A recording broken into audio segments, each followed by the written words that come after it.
O yoga traz as 5 causas de sofrimento que são a causa de todo o sofrimento humano, basicamente. Né? A gente já falou no primeiro dia, na segunda-feira, com o Matheus Macedo, sobre uma confusão que acaba acontecendo, né, quando a gente confunde o eu com o meu.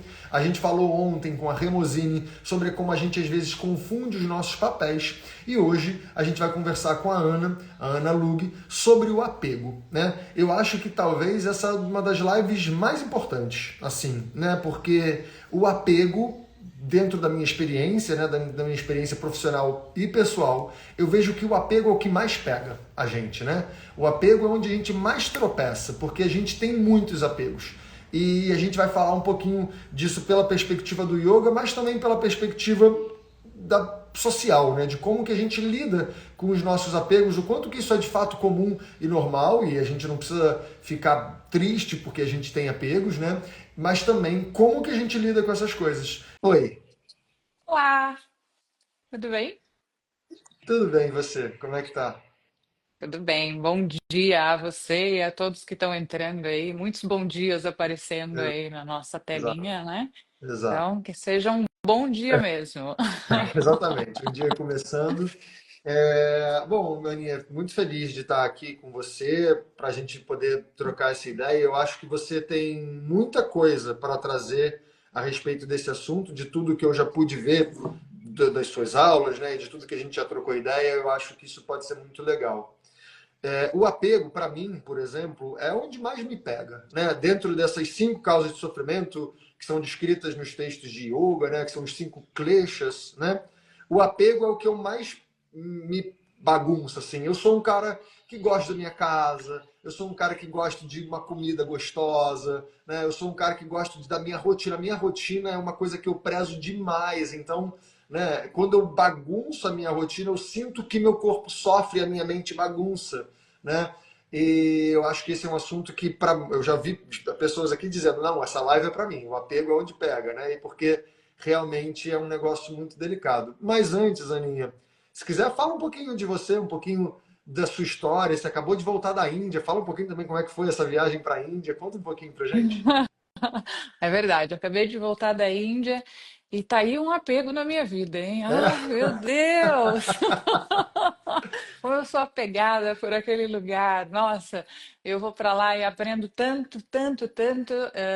Eu falo, Caio, que assim, eu volto todos os anos para a Índia, porque eu não tenho dúvida de que um pedaço do meu coração vive ali. Uhum. E eu aprendo muito, e eu aprendo inclusive sobre isso, sobre eu me nutro quando estou lá para poder compartilhar tudo que eu compartilho aqui. Por isso, para mim, esse é o momento, eu acho que mais importante do ano, é quando eu estou na Índia, porque é quando eu me nutro de todo esse conhecimento que eu compartilho tanto, que eu estudo tanto, que eu falo tanto, de repente eu tenho a oportunidade de me colocar ali recebendo, sendo aluna, me estudando, porque eu acho que a Índia ela nos ensina do momento que a gente pensa que vai para lá até o momento que a gente volta de lá, porque a gente volta, mas a Índia fica em nós, né?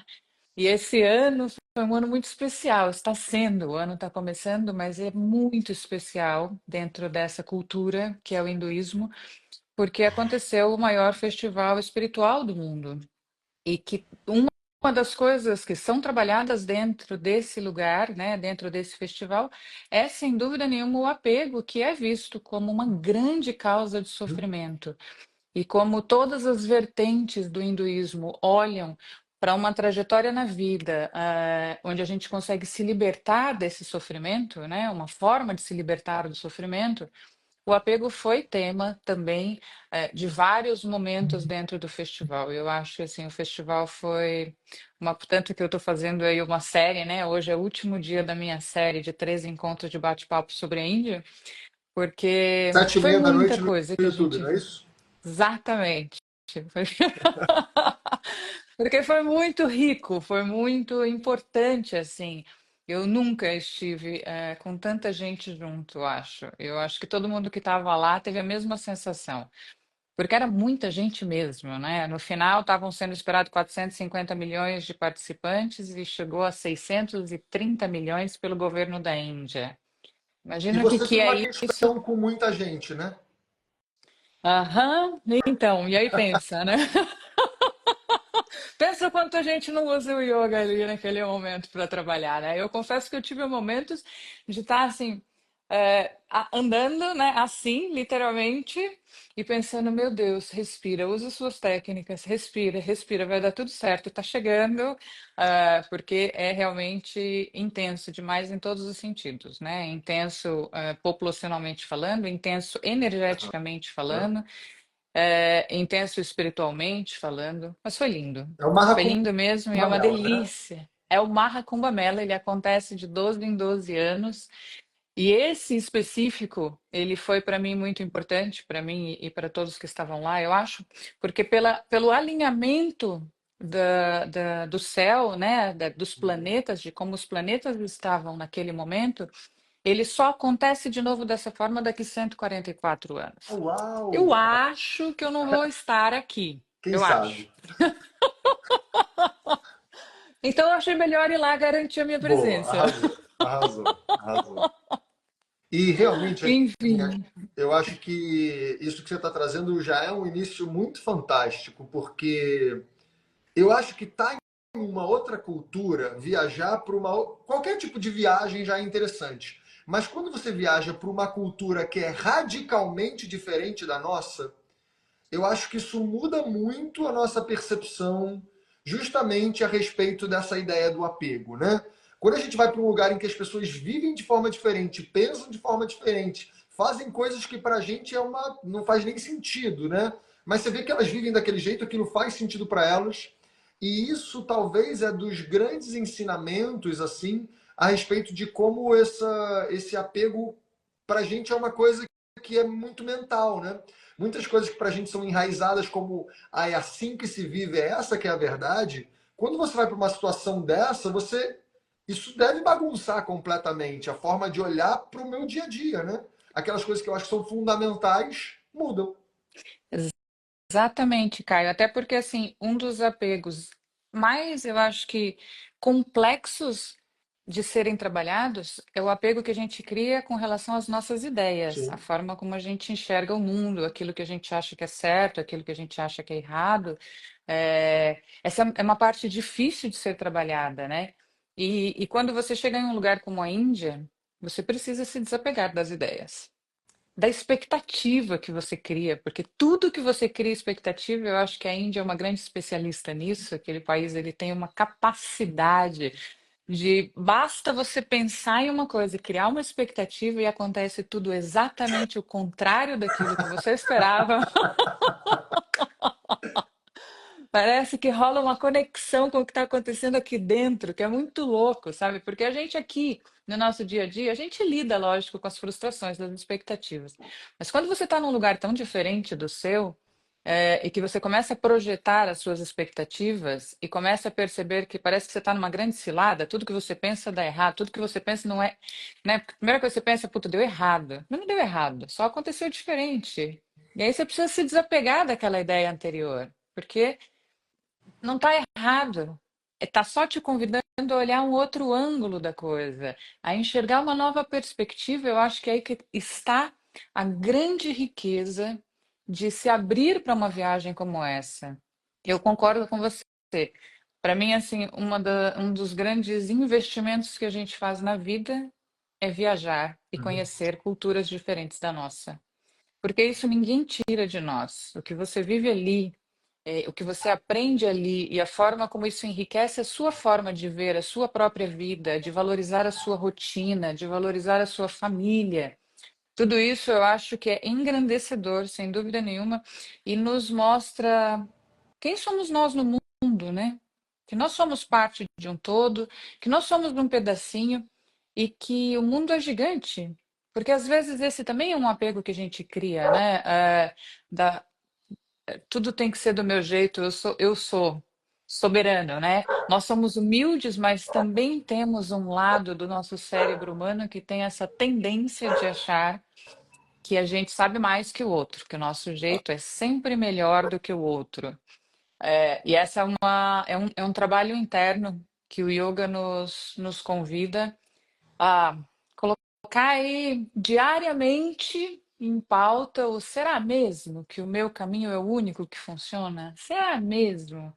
que esse jeito de enxergar, ele é tão melhor assim que os outros, ou é só uma ilusão que eu crio a respeito disso? É. Muito bom. Você Então trouxe eu uma acho questão que. aqui que eu acho. Pode falar. Vai, não, vai lá, pode concluir, pode concluir. Não, eu acho que por isso o apego ele acaba sendo aquilo que você disse, que é o que te pega. Eu acho que pega todos nós, Sim, porque claro. ele não é tão simples assim. Não, é zero simples. E pelo contrário, né? Uma coisa que você falou que eu achei muito fundamental é a respeito do certo e errado, né? Como essa ideia do certo e errado é uma criação nossa, né?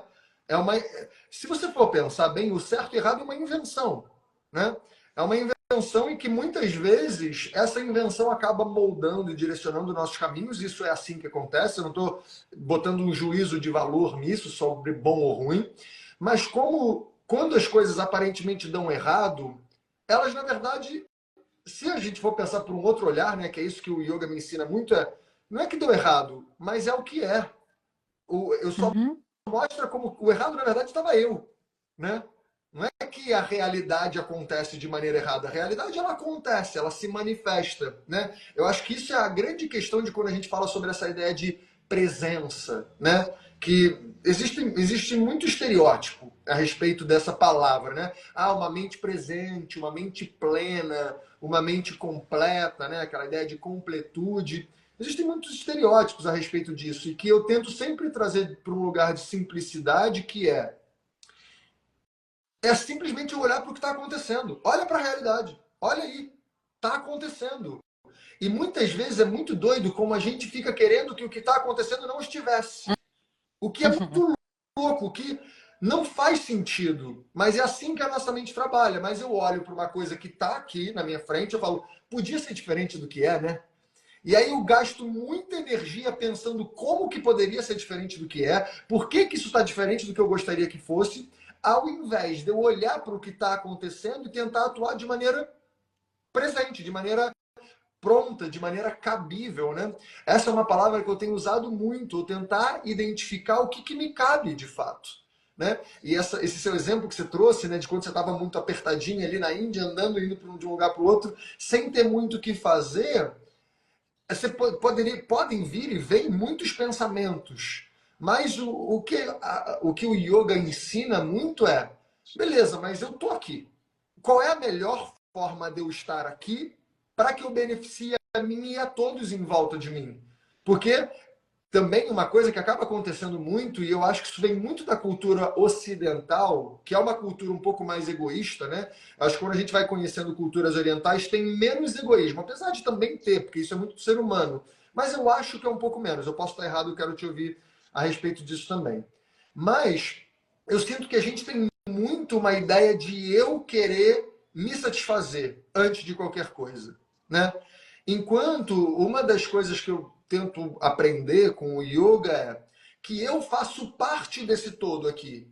E se eu procuro atuar de maneira a beneficiar o todo, eu faço parte do todo. Sendo que muitas uhum. vezes, quando eu me beneficio sozinho, por exemplo, você poderia começar a empurrar os outros lá. Sai daqui, se afasta de mim e solta um pum para ver se os outros se afastam um pouco. Alguma, sabe? Você poderia tentar de algum jeito ali se beneficiar, sendo que não é necessariamente o melhor para o todo e, por consequência, não é o melhor para você, porque você faz parte daquele todo, né? Isso para mim é a grande mudança de chave quando eu comecei a realmente introduzir a pedagogia do yoga na minha vida, né? Que é uma coisa que a gente tenta trazer muito dentro da nossa formação, né? Essa ideia de um pensamento que tem um caminho, não só uma coisa que a gente é vulnerável aos impulsos. Eu tenho um impulso aqui e eu reajo baseado nesse impulso. Né? O que o yoga me ensina, e é o que a gente tenta trazer dentro dessa formação que a gente está lançando essa semana, é esse caminho do pensar, que eu estruturo isso. Isso tem que ser ativo, isso tem que ser presente. Né? E como é que você sente essa coisa de um pensamento mais egoísta, que é como a gente aprende a ser? Né? Por exemplo, eu me lembro, menino, dos meus pais falando: se alguém te bater, você bate de volta. Né? Pois Por quê? é, Porque você tem pois que é, se olha que loucura afirmar. isso. É, Né? Porque você tem que se afirmar, porque você tem que se posicionar. Por mais que é uma coisa que eu não indico para os outros, se acontecer com você, você reage diferente. Isso é muito louco. Uhum. E a gente acaba ensinando, e eu não estou falando que isso é culpa dos meus pais, porque eles também aprenderam assim, né? Mas como que a gente vai ensinando a perpetuação do egoísmo? E isso é muito louco. Queria te ouvir um pouquinho. E isso tem a ver, inclusive, quando a gente olha para os avanços da ciência, né, Caio? Eu acho que fica um pouco mais gentil da gente entender o que que acontece dentro de nós, porque a neurociência vem estudando muito isso, e isso é um reflexo da nossa cultura, né? Do que a gente aprende quando a gente é lá bem pequenininho. Porque essa arquitetura que a gente monta nesse sistema nervoso central, ela começa quando ainda somos um feto dentro da barriga da nossa mãe. Antigamente acreditava-se que a criança, até os 3 anos de idade, ela não tinha emoção nenhuma. Então, por isso, o tratar a criança era muito diferente do que é hoje. Pode E crer. aí a ciência mostrou que não, que isso não é verdade, que o feto, a partir do segundo mês, ele começa a absorver as emoções da mãe. E eu acho que a gente vive uma cultura que é assim, né? Que nos ensina a ser mais egoístas, a se defender da sociedade, porque nós somos um povo que precisa lutar, que precisa crescer, que precisa estar em destaque, que precisa ter um caminho profissional de sucesso. A gente tem muita ambição, né? O ocidental ele tem uma ambição que é diferente do olhar Total. oriental. Talvez, eu não sei.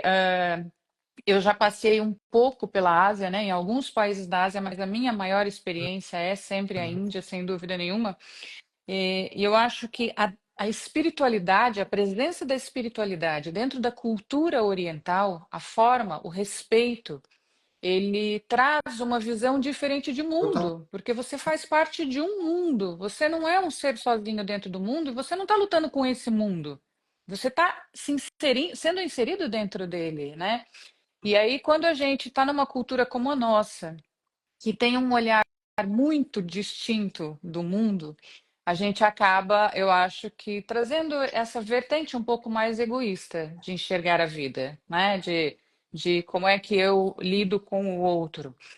E o apego, sabe que eu estava, quando a gente falou que ia falar sobre o apego, né? Eu adoro esse tema e eu realmente falo muito sobre ele, porque eu acho que é muito louco, a gente se apega a tudo na vida. Tudo, tudo. A gente se apega até o lugar da mesa que a gente É? senta. E é inacreditável. A gente se apega quando você vê que está sentado lá naquele mesmo lugar, está deitado lá naquele mesmo lado da cama, você quer aquele travesseiro daquele jeitinho. Tantas pessoas sofrem quando viajam, por quê? Porque não dormem direito, porque não Pode estão com seu crer. travesseiro, porque não é a tua cama, porque não é? É muito louco isso. Então, eu queria trazer uma fala assim para trazer uma clareza do olhar da ciência de quando, em que momento surge dentro de nós essa conexão com o apego.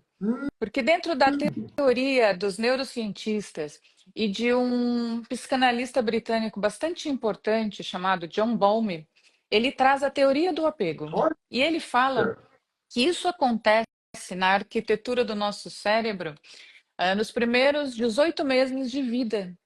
Nesses primeiros 18 meses de vida, o hemisfério direito do cérebro, que é aquele que dentro do yoga muitas vezes a gente representa aqui no lado esquerdo do corpo como sendo a nossa lua, o nosso lado feminino, as nossas características mais femininas, é o lado que tem uma conexão com o nosso sistema límbico emocional muito forte. E esse lado, nos primeiros 18 meses de vida, essas características do nosso hemisfério direito, elas se desenvolvem mais, criando uma arquitetura de aprendizado e memorização das nossas relações pessoais, emocionais e sociais. E é aí que nasce o esquema do eu enxergar quem eu sou através do meu sistema nervoso central, então a minha identidade no mundo, eu acho que é aí que a gente absorve, né, da nossa cultura esse olharzinho levemente egoísta. E é aí que surge a arquitetura do apego mesmo, de como é que eu me apego. E o apego, neurocientificamente falando, ele também tem uma neurobiologia envolvida. O que faz, né, com que tudo isso aconteça dentro de nós tem a ver com uma liberação de neurotransmissores e de hormônios que acontecem em diferentes momentos da nossa vida. Por exemplo, alguns dos hormônios importantes para esse apego acontecer é o hormônio do amor, a ocitocina. A ocitocina é um hormônio que cria uma conexão minha com algo ou minha com alguém. A dopamina, fortíssimo, o sistema dopaminérgico fortíssimo, também tem uma relação com o apego, Uhum. que é aquela coisa, né? As borboletinhas no estômago quando você começa a se relacionar com uma outra pessoa, e aí você precisa, você quer aquela pessoa, aquela coisa, aquele lugar, aquele espaço. A adrenalina, e outro que eu quero trazer, que é o quarto, que é trazido nesse estudo, é a vasopressina, que é um hormônio liberado no ato sexual. Hum, Então veja como é engraçado. Nós temos toda uma arquitetura interna que é tendenciosa a se apegar porque é necessário para a sobrevivência dessa espécie que a gente tenha o outro por perto, que a gente tenha um ambiente seguro no nosso entorno. E sim. aí o nosso cérebro ele identifica o que é seguro e ele se apega àquilo que é seguro, porque ali eu não corro risco. Veja, estava eu lá na Índia, apertadona lá no meio da galera. E logicamente aconteceu isso que você falou, passa um carretel de pensamentos e possibilidades enquanto você está numa situação de desconforto desconhecida. E aí, logicamente, que eu pensei, Senhor, se eu dou uma tropeçada Pode crer. aqui nesse momento, já era, já era. Aí o que que acontece? Quando eu penso algo assim, desencadeia 1 milhão de coisas na minha cabeça e de reações que começam a me dar vários cenários de que eu estou em perigo, eu sem dúvida nenhuma estou em perigo. E aí a nossa respiração encurta, o coração acelera e você pensa, a coisa vai ficando cada vez mais angustiante. Por isso que eu falei, a primeira coisa que eu pensei foi Uhum. respira, respira, usa as técnicas que você tem. Respira que está tudo certo, você está indo ao lado de todo mundo e é o que você disse, não adianta gritar e empurrar, né? Eu podia sair empurrando, mas aí você aprende uma outra coisa que é muito louca. Quando você tem qualquer atitude nesse momento ali que é mais áspera, mais forte, assim, eles te devolvem um sorriso. Eles te devolvem um sorriso lindo, assim, tipo, sorry, sorry. E aí você olha, aquilo te desmonta por inteiro, você fala, Pode crer. ó, o que que eu tô fazendo, né? O que que eu tô fazendo? Quem sou eu para achar que eu tô aqui? Aí você olha do teu lado uma mulher com um bebê recém-nascido, tão apertada quanto você, caminhando ali, sabe? Tipo, você fala, por que que eu tô com medo se ela não tá, gente? Ela tá com um bebezinho, por que que eu que tô com medo aqui no meio de tudo isso? Então, é muito louco como a gente funciona com relação à forma como a gente vê a vida. É, e você falou, agora, falando desses quatro hormônios, né, que você citou, hoje em dia a gente se fala muito da dopamina, né? E principalmente em relação às redes sociais, como as redes sociais, né? Essa coisa de você rolar o feed, curtir e tudo mais, isso estimula a dopamina e por isso que a gente acaba ficando apegado e, consequentemente, viciado às redes sociais, né? Uma vez eu estava conversando com o Matheus e ele me falou que ele estava lendo um estudo sobre como essas redes sociais trabalham, né? E é muito louco que ele falou que as redes sociais, elas. Sabe quando você atualiza o feed e vem aquela bolinha rodando dizendo que ele vai atualizar? Uhum, Eles falam que ali é um grande ponto de liberação de dopamina, que é uma expectativa. O que será que vai vir? Sabe? E que o uhum, grande trabalho das redes sociais é isso. Você está o tempo inteiro querendo saber o que vai vir, o que vai vir, o que vai vir, o que vai vir. E nisso a gente uhum. nem curte o que está vendo, porque você fica pensando o que você vai curtir depois, né? E É. isso é muito louco, porque isso fala muito a respeito. Hoje mesmo eu estava dando uma prática, né, de manhã. Ontem a gente viu um sutra que fala sobre o ciclo da violência e que fala como o ciclo da violência ele parte de um lugar de uma mente um pouco mais perturbada, uma mente que não está presente. Ela está ou em ganância, ou seja, querendo mais, ela está em raiva, ou seja, contra alguma coisa, ou ela está em ilusão, imaginando coisas, né? E isso traz uma perturbação na mente que desencadeia ciclo de violência, de desonestidade, de tudo mais, né? E dentro da prática de hoje, eu estava justamente convidando as pessoas, eu fazia alguns desafios, entre aspas, e depois volta. Olha como é que a sua mente foi embora, né? Teve um desafio que eu sabia que era bem difícil, assim, né?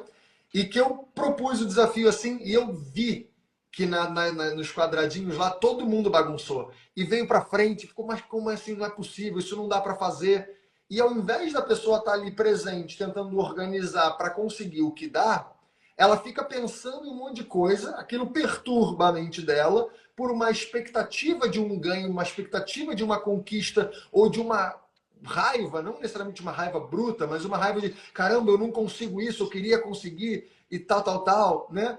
E como aquilo bagunça a nossa qualidade mental e como hoje em dia a gente vive numa sociedade em que a gente está viciado nessa liberação de dopamina o tempo inteiro, o tempo inteiro, o tempo inteiro, né?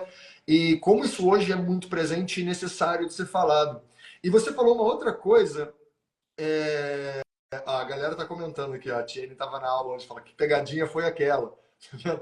É, mas você falou uma coisa muito interessante de como é diferente o olhar oriental, e a Joyce, que é uma das nossas alunas da formação também, ela falou que viveu 30 anos no Japão, e ela falou, no Japão é muito, realmente muito diferente. Ela falou, se alguém te dá um tapa, a última coisa que você pensa no Japão é em devolver.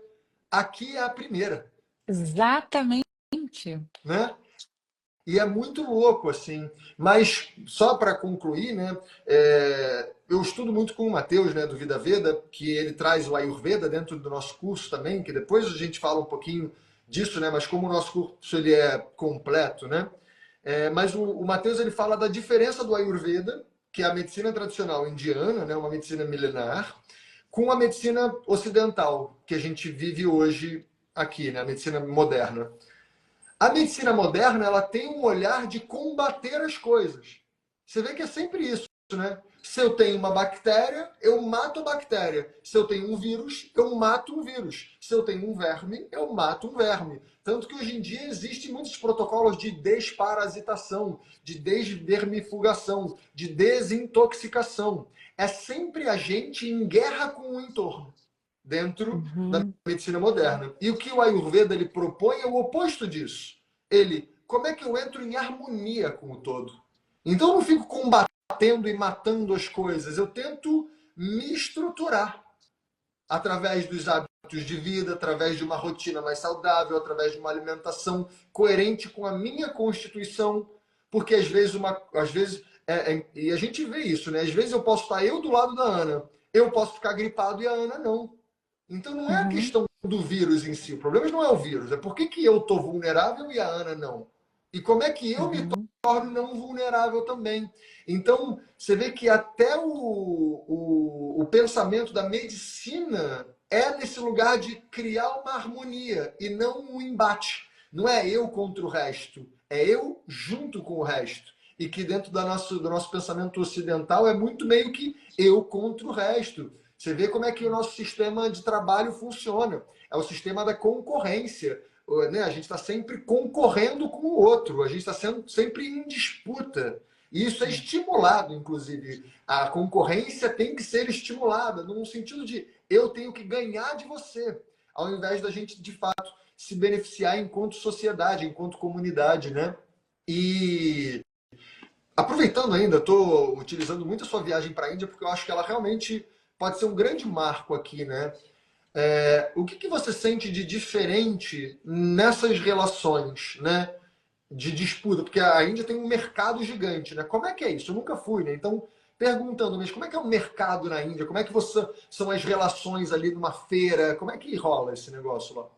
pois é, sabe, é muito diferente mesmo da forma como a gente se coloca no mercado, né? O mercado da Índia é gigante, a população da Índia é Aham, gigante, tudo na Índia é muito, né? aham, E acontece que a forma, eu acho que tudo vem da forma como você enxerga a vida. E para mim, esse é o grande brilho que existe ali, o grande aprendizado é como é que eu coloco essa lente para enxergar a vida desse jeito? Existe uma relação de ajuda, de cumplicidade entre eles, que é muito louca. Existe, lógico, a, todos os problemas que a gente enfrenta, eles também enfrentam. Eu não acho que a Índia é um país que não tenha problema, ela tem problemas claro. gigantescos, né? E também existe competitividade, mas não é como nós. Nós temos um exemplo de competitividade muito de eu tenho que, a qualquer custo, crescer, estar em cima, subir, não importa que caminho eu uso, mas eu tenho que chegar lá. E Uhum. lógico que a Índia também tem isso, mas em sua Uhum. grande maioria existe um olhar diferente de ajudar aquele que tem menos, de segurar a mão, de ir junto, sabe? Assim, de compartilhar conhecimento. Que exatamente daí que nasce, né, toda a história os grandes mestres do yoga lá, do início da história do yoga, né, falavam bastante sobre o conhecimento, a importância do conhecimento. E eu acho que a Índia traz muito isso, né, essa necessidade de compartilhar conhecimento, porque sem conhecimento você não chega em lugar nenhum. Sem conhecimento, não adianta você querer alcançar o topo da pirâmide de uma empresa. Não dá, não se sustenta lá. E aí, esse olhar para o todo, por nós somos todos. Se nós crescemos juntos, nós somos mais fortes. Se nós fazemos juntos, nós somos melhores. É um olhar que vai desmantelando isso que a gente tem enraizado de que eu preciso esconder o que eu estou fazendo, porque se alguém ver, vai querer me copiar, vai querer fazer melhor. Sim. Sabe, tipo, né? Que vem dessa competitividade, do Uhum. apego à ideia de que eu preciso me dar bem em frente ao outro. E aí, quando você lida com esse modo de pensar, que mais uma vez eu trago, na minha percepção de estudo do comportamento humano, tem muito a ver com a espiritualidade latente na Índia, com esse olhar, com essa espiritualidade que ela não está guardada em um momento do dia, ela faz parte do dia, do momento em que você acorda até o momento em que você dorme.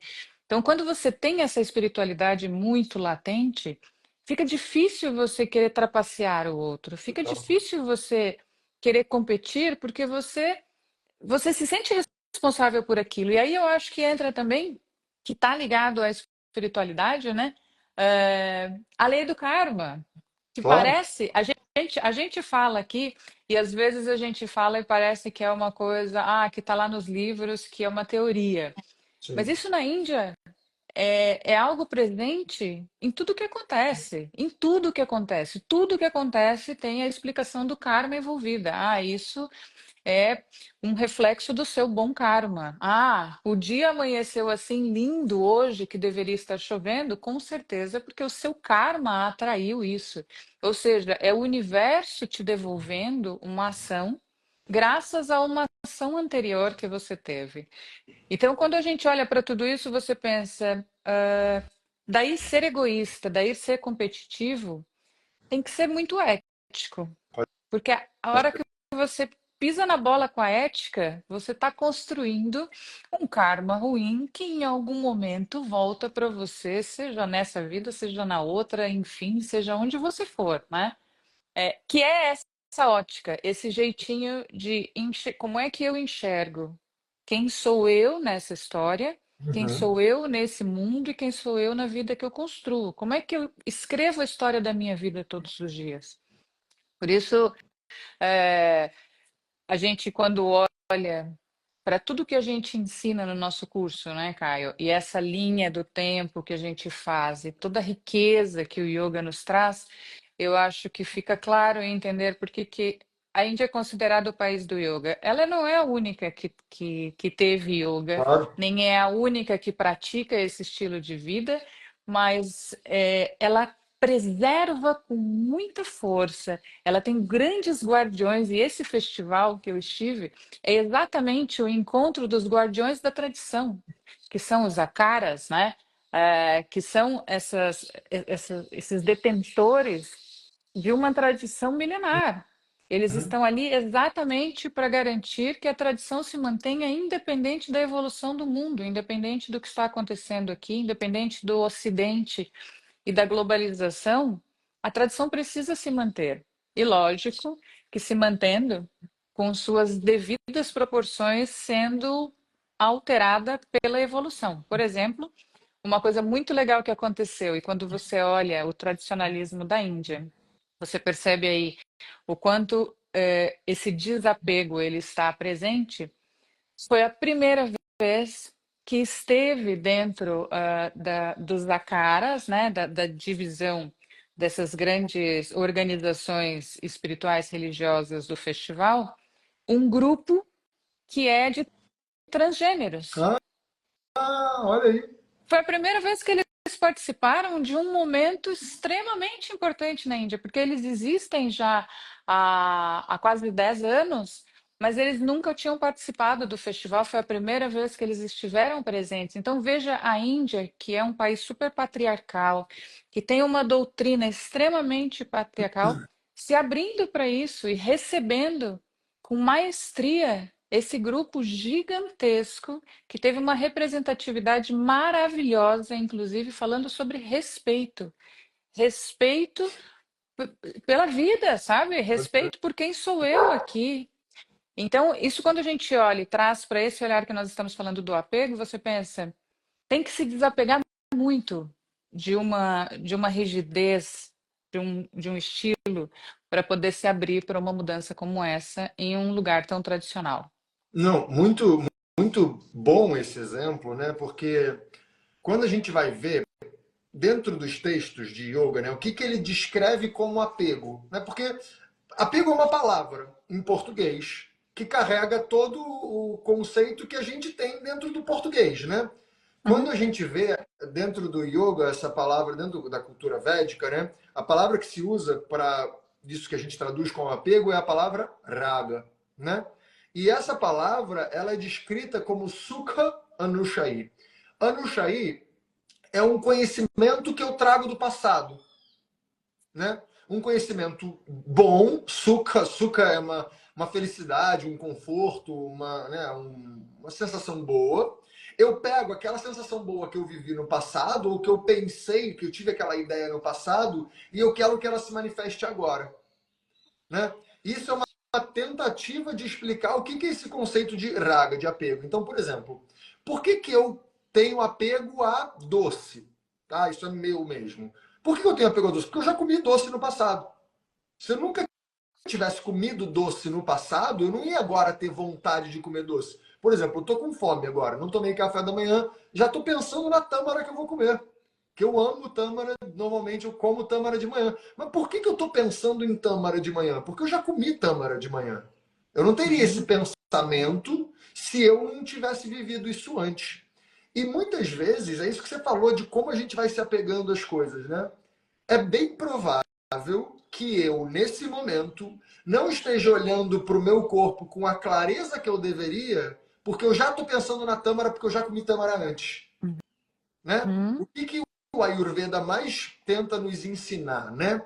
Tenta olhar para o seu corpo e entender o que você está pedindo mesmo. O que o seu corpo está te pedindo. Ao invés de você agir baseado no que você quer e do que você gosta, tenta perceber o que te cabe. Né? Foi isso que eu falei mais cedo, essa palavra do que cabe. uhum. Tenta perceber o que cabe. Por exemplo, uma prática que eu tenho aqui em casa, que eu acho muito boa, inclusive fica aí de dica para quem está assistindo a gente, né? Eu tenho uma cesta com muitos tipos de chá diferentes, mas muitos mesmo, muitos tipos de chá diferentes, de diversos sabores, com diversos efeitos, chás de todos os tipos que você pode imaginar. É uma cestona, assim, né? E todo dia de manhã eu acordo e antes de dar a minha aula da manhã, eu vou nessa cesta e eu penso, qual é o chá que eu sinto que agora o meu corpo está querendo. Muito mais do que aquela ideia de que todo dia de manhã eu tomo um shot de limão com cúrcuma. Eu olho de manhã e penso, o que hoje realmente faz sentido? O que minha boca está pedindo? O que meu estômago está pedindo? O que minha mente está pedindo? E aí, a partir desse lugar, tentando vir para esse lugar da presença, aí eu escolho o meu chá. Né? E que normalmente no meu café da manhã não é assim. Olha como é que são as coisas, né? Estou me abrindo aqui para vocês. O meu café da manhã é muito mais apegado, porque normalmente tem a tâmara que eu como todos os dias. Aí normalmente eu sinto que, por causa de uma orientação médica, eu tenho que fazer uma suplementação de proteína, então, e porque eu sou vegano, né? Então eu faço uma suplementação de proteína por causa da quantidade de atividade física que eu faço também. Aí, normalmente, o meu café da manhã é meio que a mesma coisa. Mas eu sei, no fundo, e eu batalho com isso diariamente, de que ele não é o melhor para mim necessariamente todos os dias. Se a gente muda todos os dias, a gente deveria ter abertura para que eu possa entender o que eu preciso agora, hoje. E uma coisa que eu acho muito interessante, que eu falo, né, dentro dos cursos que a gente dá, O oposto de apego, para mim, não é o desapego. O oposto de desapego, para mim, é a abertura. É você ter a Uhum, abertura para olhar para o presente. Porque o desapego, ele é um, assim, eu já me apeguei, aí eu tenho que deixar para trás. Isso é uma coisa, mas não é o oposto do apego. O oposto do apego, dentro da minha leitura, é quando eu consigo de fato olhar para a realidade e ter uma abertura para eu tentar entender, independente do que eu quero, o que, que cabe, né? E esse é um exercício gigantesco, assim, porque não é assim que a gente é acostumado a fazer, né? Desde pequeno a gente é acostumado a delegar as coisas, ou seja, eu pergunto para o meu nutricionista o que, que eu como, para o meu médico, o que eu faço para o meu pediatra não, para o meu psicólogo, como que eu me comporto, para o meu fisioterapeuta, como é que eu me cuido, para o meu personal trainer, quais são os exercícios que eu faço, né? E a gente acaba se condicionando muito e a gente acaba, não, porque hoje eu tenho que comer isso, isso, isso, no horário tal, tal e tal, porque eu tenho a hora do almoço, porque eu tenho a hora do café da manhã, porque eu tenho a hora do jantar. E às vezes na hora do almoço eu nem tô com fome, mas porque é a hora do almoço eu vou lá e como. E com isso a uhum. gente vai perdendo o nosso discernimento e a nossa capacidade de abertura para eu pensar, o que, que cabe agora? Né? E isso é muito difícil dentro da quantidade de imposições que a gente tem, né? E aí entra uma questão que eu queria te ouvir, que é a respeito do desejo, né? Hoje em dia a gente vive numa sociedade que estimula muito o desejo, os seus sonhos, corra atrás dos seus sonhos, busque os seus desejos, conquiste as coisas, né? E a gente vive numa sociedade pautada nisso, ela é realmente pautada nisso. Eu brinco com os alunos que a gente vive numa ditadura do resultado, né? Ditadura no sentido de o que dita a vida são os resultados, né? Então, como a gente vive numa ditadura no resultado, eu tenho que fazer as coisas não de acordo com o que precisa ser feito, mas sim o que vai me levar para aquele resultado. Sendo que às vezes Uhum. agora eu precisaria de outra coisa, né? Às vezes o que eu preciso agora é me cuidar um pouquinho, não, mas é porque eu tenho uma reunião para escrever, eu tenho um código para gerar, eu tenho uma planilha para fazer, e aí às vezes eu não me cuido, porque pautado em uma coisa do passado, que é eu sei que eu botei na minha agenda ontem que agora eu precisaria estar fazendo isso. Mas pode ser que agora mudou, né? E eu preciso de ter essa abertura para perceber se agora mudou, eu tenho que estar aberto a mudar de acordo com o que o presente está me pedindo, né? E isso é muito da ideia de presença que a gente tanto fala, né? Como é que eu posso conseguir olhar para o presente e perceber o que, que de fato o presente está me pedindo? E não o que eu quero que o presente seja, sendo que ele não é, né? E queria te ouvir um pouquinho a respeito disso, Aninha. É, sem dúvida. E eu acho que aí está a grande beleza das ferramentas do yoga, né? Desse olhar do yoga que é o convite para esse autoestudo constante, porque ele é constante, ele é todo dia, ele é o tempo todo. E quanto mais eu mergulho para dentro da ciência, mais claro fica para mim que esse autoestudo nos primeiros momentos do dia mudam completamente o direcionamento do funcionamento da sua mente ao longo do dia, né? Uhum. Entender como é que eu estou de manhã, o que eu preciso e o que eu tenho de ferramentas para fazer o que eu preciso. Eu estava ouvindo você falar, eu estava rindo por dentro, tenho que confessar. Porque eu acho incrível como nós somos muitas vezes tão diferentes e como a gente se dá tão bem. É muito engraçado. Porque você falando do seu ritual da manhã, eu pensando, nossa, eu também tenho uma caixa de chá gigantescos que eu amo, mas eu sempre olho para ela à tarde ou à noite, eu vou lá, abro e penso, que chá que eu quero tomar agora? O oposto de você que faz isso Uhum. de manhã. E eu de manhã faço esse meu escaneamento, né, de quem sou eu hoje aqui, né? Como eu estou, o que que eu percebo? E o que que eu preciso fazer para me equilibrar aqui nesse primeiro momento? E daí eu vou para o meu ritual da manhã, que é fazer um shot. Eu vou lá para o meu limão, cúrcuma, gengibre, tomo o meu shot e faço isso como uma meditação diária. Para mim é um momento meditativo. Às vezes o Guima fala assim: deixa que eu preparo o shot. Eu falo: não, não, não, não. Pode Eu crer. preciso fazer. Porque é um momento que eu paro tudo, tudo que eu estou fazendo, para me concentrar naquilo e para observar assim o meu estado de foco, o quanto eu consigo estar focado sem pensar em outras coisas, mergulhada naquilo que eu estou fazendo. Então, o meu ritual da manhã, ele começa exatamente nesse momento de entendimento, para daí eu pensar na minha prática, assim, o que eu vou dar na minha aula, ou que prática eu vou fazer, o que que eu estou precisando, qual é a respiração que eu preciso para dar uma organizada Uhum. na minha mente, né? E sem dúvida, eu acho que, de novo, a gente olha para os apegos e para o que a gente aprende. E aí eu vou voltar lá para aquele lance da neurociência que fala que a gente aprende, né? Que essa arquitetura se forma quando a gente é pequenininho. Ela se forma quando a gente é pequenininho mesmo, quando a gente é bebê, quando a gente ainda está começando a construir esse sistema nervoso central. Porque veja como a gente reflete isso ao longo da vida. Eu venho de uma família que super tradicional em algumas coisas alimentares. Super tradicional. E eu tive muita dificuldade para experimentar coisas novas. Pode crer. Exatamente por quê? Porque a minha referência de passado era aquele almoço tradicionalzinho, sabe? Arroz, feijão, bife, salada de tomate, por exemplo. E aí, de repente, quando a vida vai me apresentando novas coisas, eu sempre fui mais resistente. Eu tive que quebrar um muro gigante dentro de mim para dizer assim, não. Eu preciso experimentar antes de falar que eu não gosto, porque a minha primeira reação adolescêntica Pode crer. era dizer, ah, eu não gosto. Não gosto de quiabo, não gosto de jiló, não, eu não gosto de feijoada. Esse eu nunca tinha experimentado, sabe? E o que é isso? Isso é um apego? Total. Lógico que é. Isso é uma Total. referência que eu criei do passado e que me traz uma sensação também de segurança de, não, eu sei que isso daqui eu gosto. Então eu vou ficar aqui, que aqui tô segura. Por que que eu vou experimentar um negócio que eu não sei se vou gostar? Não sei que reação vai ter em mim. E aí a gente juntando, né, esses dois links, quando a gente vai lá ver as definições, Total. né, que são trazidas do Raga, e quando a gente vê as definições hoje do que a ciência ensina sobre como é que a gente vai criando esse nosso sistema emocional, fica fácil entender por que que a gente tem que estar muito atento ao momento, né? O que que acontece aqui agora? Porque é um segundo que eu Total. vou lá para trás. Eu volto lá nas minhas referências anteriores, eu busco lá o meu arquivo e trago para cá, e quando eu vejo, eu perdi o que está acontecendo aqui. Exatamente.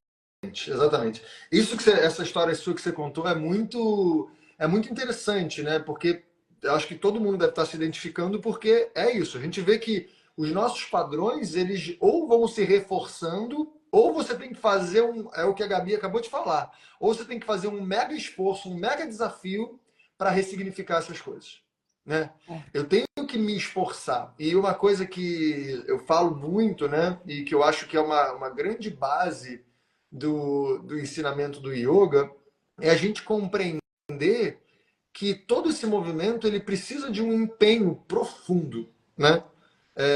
Hoje em dia parece que o yoga está dentro do campo do bem-estar, né? Hoje em dia parece que o yoga é aquela coisa que a gente faz só para sentir uma sensação gostosinha, sendo que dentro do meu entendimento, né, o yoga ele é um convite a um empenho ferrenho, profundo e difícil para você quebrar os padrões, né? Uhum, E os padrões são coisas muito delicadas dentro de nós, porque justamente fez parte da nossa formação. A gente se formou desse jeito, né? E uhum. quando a gente tem 20 anos, 30 anos de padrão, quebrar um padrão assim é muito difícil. Não é tipo, não vai acontecer de maneira tranquilinha, gostosinha, me sentindo ótimo. Tem que passar por um desconforto, né? Tem que passar por essa coisa do tipo, putz, eu não queria aprovar isso não, mas vai, deixa eu ver como é que é, né? Que a gente às vezes vai até meio com uma má vontade, e essa má vontade ela vai refletir na sensação que eu acabo tendo depois. Então, é um movimento muito profundo mesmo de uma tentativa de quebrar padrões. Eu acho que o yoga é isso, né? É um acervo de conhecimentos e de ferramentas muito grandes que vão nos ajudar a quebrar padrões, né? E que eu acho que por isso que eu gosto de chamar esse nosso curso, né, de formação de professores, mas principalmente num aprofundamento em yoga, né? Uhum, Eu acho que o que o nosso curso tem de mais bonito é a capacidade de aprofundamento, né? Porque, falando um pouquinho agora do curso, né? Uma das grandes belezas que eu acho que a gente tem é a possibilidade de ter muito tempo, muita prática, muitas trocas para debater sobre, né? Eu vejo que isso é um grande diferencial nosso, né? As pessoas, a gente tem aulas e ao longo do mês inteiro, todos os dias, a gente está falando sobre aquilo, né? De maneira Uhum. integrada. As práticas da semana são integradas com o conteúdo que a gente falou. E a gente pode, de fato, ir pegando aquele conteúdo e enraizando, né? Então, eu até vi que o Chris Collier está aqui, que é o nosso professor de anatomia, né? Ele deu uma aula no sábado linda. E eu tô a semana inteira falando daquelas coisas, né? Falando do sistema circulatório, falando das glândulas, né? Dos linfonodos que estão aqui, de como que a gente usa, às vezes, certos movimentos para ir limpando o sistema, né? Porque não é uma coisa que a gente só dá um monte de aula e depois o aluno que se vire, né? A gente traz um acompanhamento. Ah, o Cris aí, lindão, né? Então, a gente traz um acompanhamento muito constante que vai fazendo com que esse conhecimento se assente, né? Ele se enraize em nós. E isso é uma coisa que é difícil, né? É muito difícil a gente lidar com os padrões. A gente tem que ter uma abertura e tem que ter um acompanhamento. Outra coisa, então, que eu acho que é muito legal, o grupo da nossa formação é muito unido, né? A gente vê aquele grupo lá, como acontece, isso é lindo, como que isso ajuda, né? Como é que isso reforça o nosso grupo a crescer, né? Mas eu acho também, Caio, na verdade, eu acho, tiro mais, não tem mais, né? Eu Uhum. acho que ele é um reflexo de uma união que a gente Pode transborda, crer. porque é exatamente isso que você estava falando, sabe? O que a gente atrai? A gente atrai isso, porque nós somos um grupo super unidos. A gente está aqui falando de assuntos que foram trabalhados no módulo do fim de semana. Exatamente, porque nós somos professores diferentes, com visões diferentes, que estão abertos a receber a visão do outro e a trabalhar em cima da visão do outro, trazendo para si.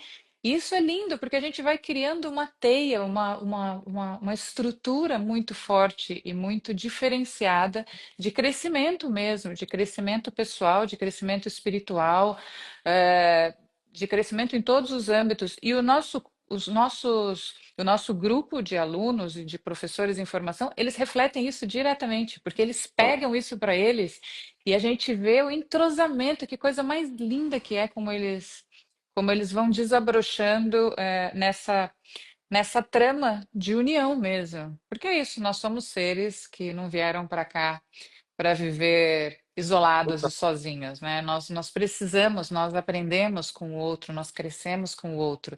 E eu acho que o nosso curso, ele reflete isso lindamente. A gente cresce com o outro. Eu quero pegar um gancho em uma outra fala que você trouxe aqui e com o curso, que eu ouvi também nesse fim de semana acompanhando uma prática, na explicação da prática, que foi assim, um dos alunos comentou, nossa, mas foi uma prática mais intensa, foi, né, foi hard. O professor respondeu, é que não era para ser gostosinho, né? É Era para ser o exato. que precisava O ser, Zé não Miguel, era para ser né? gostosinho. Eu adorei a aula dele, adorei, adorei. Exatamente! Quando o Zé Miguel falou isso, eu falei, uau, nossa, arrasou. Porque não é para ser gostosinho, é para ser o que tem que ser, para a gente se trabalhar naquele momento, né? Para estar presente ali, para aguçar a escuta, tá muito focado na escuta mesmo e entender o que que eu preciso fazer agora, como é que o meu corpo responde agora. Então, eu acho que o curso traz isso de uma forma intensa mesmo, para que o aluno ele não se desconecte do conhecimento. Durante todo o período, existe essa nutrição constante, seja através das práticas físicas, seja através das aulas teóricas, seja através dos encontros, dos bate-papos do grupo de WhatsApp, enfim, né? Sou um pouco suspeita de falar do curso, mas o curso é apaixonante. Então, Aninha, então eu queria aproveitar, porque essa semana inteira eu estou falando do curso direto. Nesse final da live é o momento de falar um pouquinho sobre o curso, chamar as pessoas para quem quiser conhecer. A Ana é a diretora pedagógica do curso. Então, Aninha, fala um pouquinho do curso, chama as pessoas para quem quiser conhecer, os links, como é que tá isso. Fala um pouquinho para a gente. A gente começa agora, nesse próximo fim de semana oficialmente. E eu convido realmente a quem se conecta com a nossa fala, quem está ouvindo essas lives e realmente se enxerga, se identifica, porque a gente se identifica o tempo todo com várias falas. O curso ele tem uma riqueza de conhecimento e de visões sobre um mesmo tema que nos engrandece realmente. Ele acontece durante um final de semana por mês, sendo sábado o dia todo e domingo na parte da manhã, com professores diferentes, o que não deixa a aula entediante, porque assim, quando você começa a ficar cansado, chega um outro professor que traz um outro assunto, que traz uma outra forma de ver, e aí você acorda de novo. Muitas pessoas falam para mim que, então, mas será online? Será que eu vou conseguir ficar conectado? E eu vou fazer um convite. Experimenta, faça como eu antes de dizer que não gosta.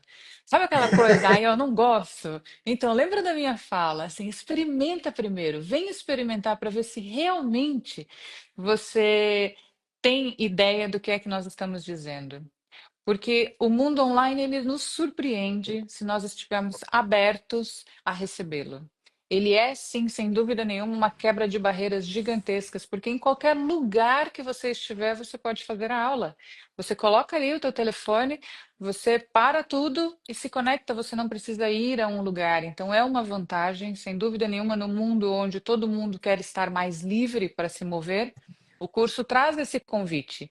E nós temos alunos e pessoas integrantes do curso em diversos lugares do mundo, em diversos fusos horários, que estão vivendo em diferentes culturas também e que trazem essa riqueza para dentro do curso quando trazem o exemplo do país onde está vivendo e da cultura em que está inserido. Isso é muito legal, isso também engrandece o curso. Nós temos, além do encontro do final de semana, um encontro por mês, logo depois do final de semana, que é quando eu amarro os fiozinhos e trago um resumo do que foi que a gente discutiu, porque daí o aluno ele tem tempo de absorver o conhecimento recebido, tudo que ele praticou no fim de semana, e aí vem muitos insights, e aí a gente fala sobre isso nesse encontro após o fim de semana, que é numa quarta-feira à noite. Nós Uhum. temos um fio condutor lindíssimo, que é o estudo do Yoga Sutra com o Caio. Toda semana, toda quinta-feira à noite, tem esse encontro para ir se aprofundando nessa base filosófica tão importante dentro da cultura do yoga. Nós temos o lindo Matheus Macedo, mágico, que traz a beleza do Ayurveda que anda em paralelo com tudo que a gente está falando do yoga, ou seja, é um cardápio completo para a gente realmente mudar os padrões, olhando as vertentes não apenas de como a mente funciona, mas de como o corpo funciona, de como minha saúde pode melhorar quando eu trago tudo isso para dentro da minha rotina. E temos também as práticas diárias, né, Caio? Porque ainda temos para o grupo, assim, todos os dias tem prática, gente. Todos os dias de manhã tem prática e 2 vezes à noite tem práticas de asana, práticas de meditação, de pranayamas, de kriyas, de bandas, de mudras. Ou seja, é levar realmente para cima do tapete tudo aquilo que a gente está discutindo na teoria e trazer isso depois para fora do tapete, para a nossa rotina na vida. Então, não tem por que sair para ir praticar num estúdio X ou Y, a gente tem um pacote completo para isso acontecer. Então, o curso é realmente bem completo, isso sem dizer no material gravado que o aluno tem acesso dentro do nosso app, que são as aulas teóricas de filosofia do yoga, cultura védica. Temos um conteúdo bônus lindíssimo que o Caio apresenta muito sobre arquétipos e sobre essa riqueza que o hinduísmo nos mostra e como é que a gente, né, traz isso para a nossa vida. E temos o Cris, né? Caminhando com a gente o tempo todo com a anatomia, assim, ó, que quando a gente junta tudo isso, quando você pega o yoga, a, o Ayurveda caminhando paralelo e a anatomia mostrando como é que o corpo reflete a tudo que a gente está falando dessas técnicas, não tem como. não tem como ficar melhor, eu acho. É É. lindo. É incrível. E uma coisa que a gente fez, né, ao procurar os professores, a gente realmente procurou professores que têm experiência com online, né? Porque a gente sabe que existe essa diferença, né? Professores que às vezes não têm experiência com online, por exemplo, não têm até o equipamento que é bom, isso dificulta de fato, né? E por isso que a gente procurou pessoas que têm essa especialização, essa especialidade do online. Porque é o que a Joyce acabou de falar, né? Que é a nossa aluna. É muito diferente você fazer uma experiência online com alguém que está tentando e com alguém que sabe o que está fazendo, né? E o saber o que está fazendo não é um privilégio, só porque a gente estudou para isso, né? A gente se dedicou para isso e hoje em dia os nossos professores têm um equipamento que ajuda, uma iluminação que ajuda, um microfone que ajuda. Isso faz toda a diferença na experiência do online, né?